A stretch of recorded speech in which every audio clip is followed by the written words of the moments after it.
Bismillahirrahmanirrahim. Assalamualaikum warahmatullahi wabarakatuh. Bertemu lagi dengan kita pada mata kuliah Evaluasi Pembelajaran Matematika. Hari ini kita akan membahas tentang materi tentang instrumen tes dan non-tes oleh kelompok Dwi Agustina, Asriani, Hilda Hermaliza Hertin pada kelas 5B atau semester 5B. Baik, kita langsung saja ke materi pertama, yaitu tentang instrumen tes. Di sini untuk instrumen tes yaitu ada dua, yaitu pertama penyusunan kisi-kisi tes dan bentuk-bentuk tes. Yang pertama, penyusunan kisi-kisi tes. Tes merupakan salah satu instrumen yang digunakan untuk melakukan pengukuran. Tes terdiri atas sejumlah pertanyaan yang memiliki jawaban yang benar atau salah, atau semua benar atau sebagian benar. Tujuan melakukan tes adalah untuk mengetahui pencapaian belajar dan kompetensi yang telah dicapai peserta didik untuk bidang tertentu. Hasil tes merupakan informasi tentang karakteristik seseorang atau sekelompok orang. Karakteristik ini dapat berupa kemampuan kognitif atau keterampilan seseorang.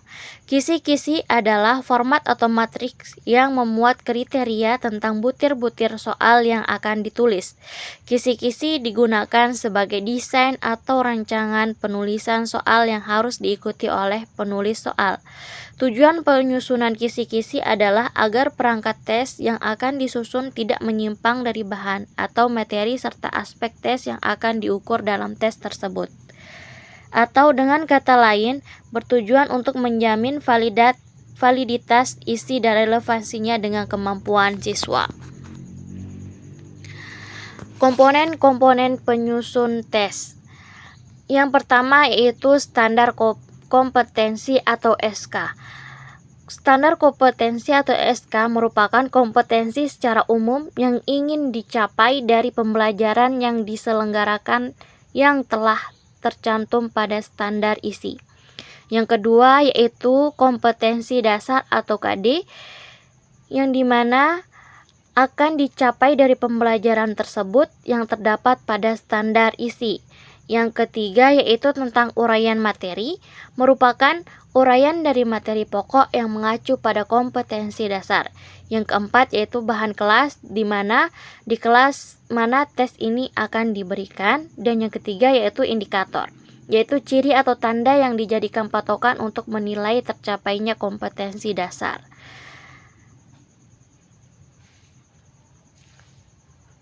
Terus yang kelima yaitu indikator. Yang keenam yaitu bobot soal, di mana adalah kedudukan suatu soal dibandingkan dengan soal lainnya dalam suatu perangkat tes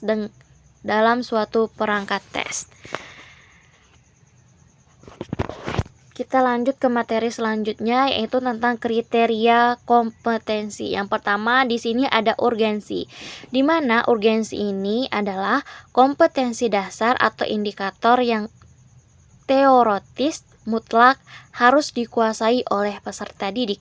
Dan yang kedua yaitu kontinuitas, yang dimana kontinuitas ini adalah kompetensi dasar atau indikator lanjutan yang merupakan pendalaman dari satu atau lebih kompetensi dasar atau indikator yang sudah dipelajari sebelumnya, baik dalam jenjang yang sama maupun antar jenjang. Yang ketiga yaitu relevansi, yaitu kompetensi dasar atau indikator terpilih harus merupakan kompetensi dasar atau indikator yang diperlukan untuk mempelajari atau memahami bidang studi lain. Dan yang terakhir yaitu adalah keterpakaian, di mana keterpakaian ini adalah kompetensi dasar dan indikator yang harus memiliki nilai terapan tinggi dalam kehidupan sehari-hari. Bentuk-bentuk tes. Di sini ada 5 bentuk tes, yaitu yang pertama tes menurut sifatnya, yang kedua tes menurut isi dan tujuannya, ketiga tes menurut pembuatannya, keempat tes menurut bentuk soalnya, dan yang terakhir adalah tes menurut objeknya. Di sini kita akan membahas satu persatu. Yang pertama yaitu tes menurut sifatnya. Tes menurut sifatnya dibagi menjadi dua, yaitu yang pertama tes verbal dan tes nonverbal. Tes verbal yaitu tes yang menggunakan bahasa sebagai alat untuk melaksanakan tes, seperti tes lisan dan tes tulis. Tes nonverbal yaitu tes yang tidak menggunakan bahasa sebagai alat untuk melaksanakan tes, tetapi menggunakan gambar, memberikan tugas, dan sebagainya. Yang kedua yaitu tes menurut isi dan tujuannya, di mana tes menurut isi dan tujuannya ini dibagi menjadi 10, yaitu yang pertama tes kecepatan, kedua tes kemampuan atau power, yang ketiga tes bakat, yang keempat tes inteligensi, yang kelima tes prestasi belajar, yang keenam tes diagnostik, yang keenam tes sikap, yang ketujuh tes minat, yang ke-8 tes formatif, dan terakhir yaitu tes sumatif. Ketiga yaitu tes menurut pembuatannya dibagi menjadi dua, yaitu yang pertama tes standar dan yang kedua tes buatan guru. Tes standar yaitu tes yang dibakukan mengandung prosedur yang seragam untuk menentukan nilai dan administrasinya. Dan yang kedua yaitu tes buatan guru, di mana tes buatan guru yang cenderung difokuskan pada tujuan instruksional untuk kelas tertentu dan untuk kepentingan prestasi belajar. Yang keempat yaitu tes menurut bentuk soalnya dibagi menjadi dua, yaitu tes uraian dan tes objektif. Dan yang terakhir adalah tes menurut objektif, di mana tes menurut objektif ini dibagi menjadi dua, yaitu tes individual dan tes kelompok. Di mana tes individual ini yaitu suatu tes yang dalam pelaksanaannya memerlukan waktu yang cukup panjang. Sedangkan tes kelompok adalah tes yang dilakukan terhadap beberapa murid dalam waktu yang bersamaan. Baik, sekian dari materi yang bisa saya sampaikan. Akan dilanjutkan oleh Saudari Asriani. Kepadanya dipersilahkan. Terima kasih.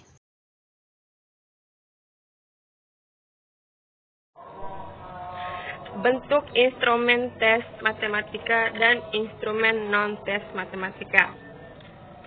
Kita masuk ke yang pertama, yaitu bentuk instrumen tes matematika. Contoh soal tes matematika. Pertama, SPB dari bilangan 20 dan 30 adalah, untuk penyelesaiannya kita menggunakan pohon faktor. Akan didapat faktor dari 20 itu adalah, faktor dari 20 adalah 2 pangkat 2 kali 5. Kemudian untuk faktor dari 30 adalah 2 kali 3 kali 5.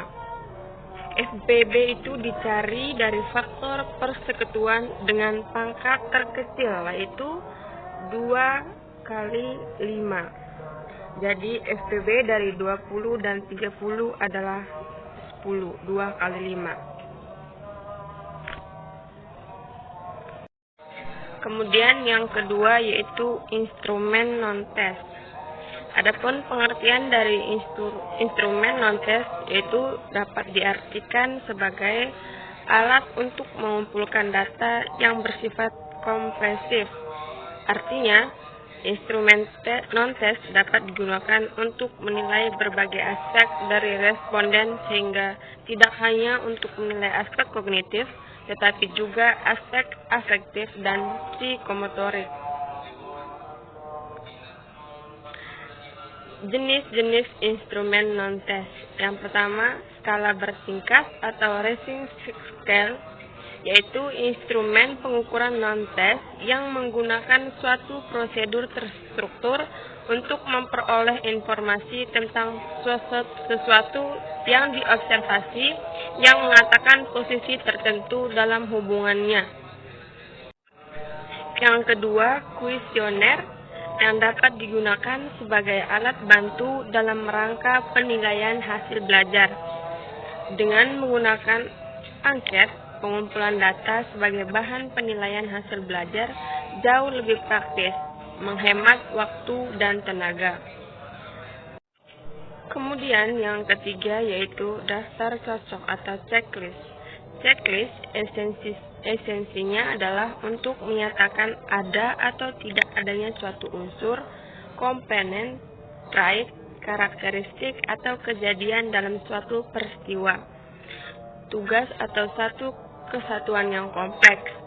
Jadi dalam checklist, pengamat hanya dapat menyatakan ada atau tidak adanya suatu hal yang sedang diamati, bukan memberi peringkat atau derajat kualitas hal tersebut. Kemudian yang keempat yaitu wawancara atau interview.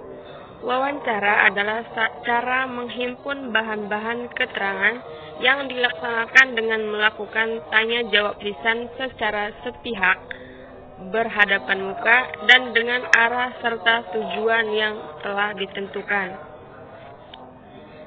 Kemudian pengamatan atau observation.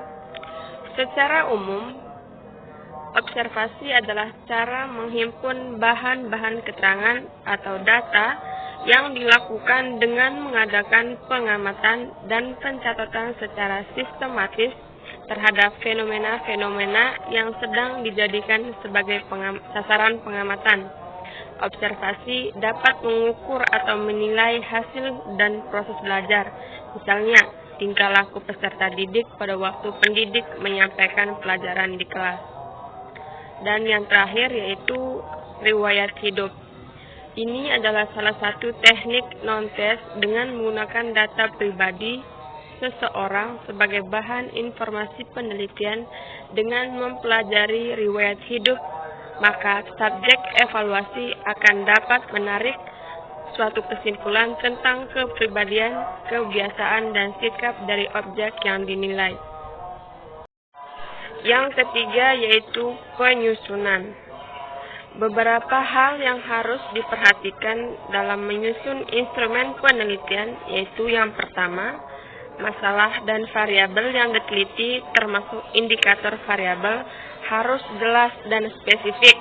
Kemudian yang kedua, sumber data atau informasi baik jumlah maupun keragamannya harus diketahui terlebih dahulu. Kemudian yang ketiga, keterangan dalam instrumen itu sendiri sebagai alat pengumpul data, baik keajekan, kesasihan, maupun objektivitasnya.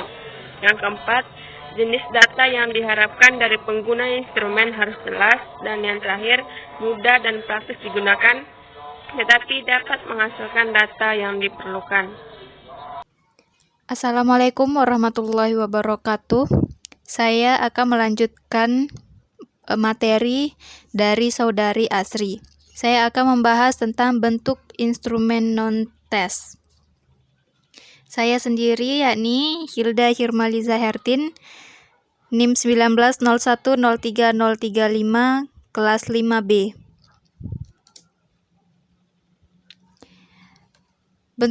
Bentuk instrumen non-tes. Ada 5 yang akan kita bahas.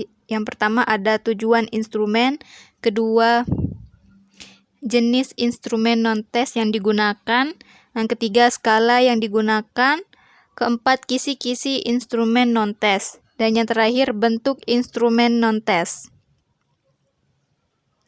Yang pertama ada tujuan instrumen. Tujuan instrumen non-tes ini adalah untuk mengetahui sejauh mana minat peserta didik terhadap mata pelajaran matematika kelas 10 pada semester 1. Yang kedua, jenis instrumen non-tes yang digunakan. Jenis instrumen yang digunakan adalah instrumen berbentuk kuesioner atau pengisian data. Waktu menjawab instrumen adalah 15 menit, kurang lebih 15 menit. Jumlah soal instrumen non-tes ini adalah 30, 17 pernyataan positif dan 13 pernyataan negatif. Skala yang digunakan. Pada skala penilaian yang digunakan dalam instrumen ini adalah jenis skala Likert. Yang dikutip dari Wikipedia, skala Likert merupakan metode skala bipolar yang mengukur baik tanggapan positif maupun tanggapan negatif terhadap suatu pernyataan. Kuesioner skala Likert juga memaksa narasumbernya untuk memilih salah satu pilihan dari data yang telah disajikan. Artinya, pilihan netral tidak tersedia pada kuesioner tersebut. Yang keempat ada kisi-kisi instrumen non-tes. Pada tabel, kisi-kisi penyusunan instrumen pembelajaran non-tes ini dengan variabel minat siswa-siswi tingkat SMA kelas 10 terhadap mata pelajaran matematika. Yang di sini terdapat variabel atau minat siswa terhadap minat siswa-siswi tingkat SMA kelas 10 terhadap mata pelajaran matematika, yang indikatornya merupakan ketertarikan dalam membaca buku matematika, mengerjakan tugas, serta mempelajari matematika. Nomor pernyataan yang terdapat itu positif dan negatif. Jumlah untuk ketertarikan dalam membaca buku matematika ada 4, mengerjakan tugas matematika dengan baik itu ada 5, mempelajari matematika jumlahnya ada 4. Selanjutnya ada indikator memiliki buku matematika, memiliki catatan matematika, mengikuti pembelajaran matematika. Untuk mengikuti buku matematika ini jumlahnya ada 2, memiliki catatan matematika jumlahnya 5, dan seterusnya. Sehingga jumlah pernyataannya terdapat 30 pernyataan. Yang kelima ada bentuk instrumen non-tes. Bentuk instrumen non-tes ini merupakan bentuk kuesioner yang terdapat pada tabel di bawah ini. Untuk kuesionernya sendiri terdapat identitas si pengisi instrumen, terdapat pengantar yang isinya tentang penjelasan angket ini yang merupakan suatu tes dan tidak berpengaruh terhadap hasil belajar di sekolah. Serta ada petunjuk pengerjaannya, bagaimana cara mengisi kuesioner tersebut. Selanjutnya kita dapat melihat lanjutan dari pernyataan keterangan dalam isi kuesionernya tersebut. Terdapat keterangan setuju, sangat setuju, ragu, tidak setuju, sangat tidak setuju. Nah, dalam kuesioner ini terdapat banyak pertanyaan, 30 pertanyaan, 17 pernyataan positif dan 13 pernyataan negatif. Dapat dilihat pada tabel ini seperti ini bentuk instrumen non-tes yang dikerjakan dengan secara jujur dan sungguh-sungguh. Untuk mengisi kuesioner ini harus dengan kenyataan yang ada, sehingga kesimpulan yang diambil dari data ini bisa benar dan nyata sesuai dengan fakta yang narasumber alami. Sekian pemaparan materi dari kami bertiga. Pemateri pertama Dwi Agustina, pemateri kedua Asriani, dan pemateri ketiga Hilda Hirmaliza Hertin. Undur diri. Untuk para penonton video kami, selamat belajar dan tetap semangat. Sekian, wabillahi taufiq wal hidayah. Wassalamualaikum warahmatullahi wabarakatuh.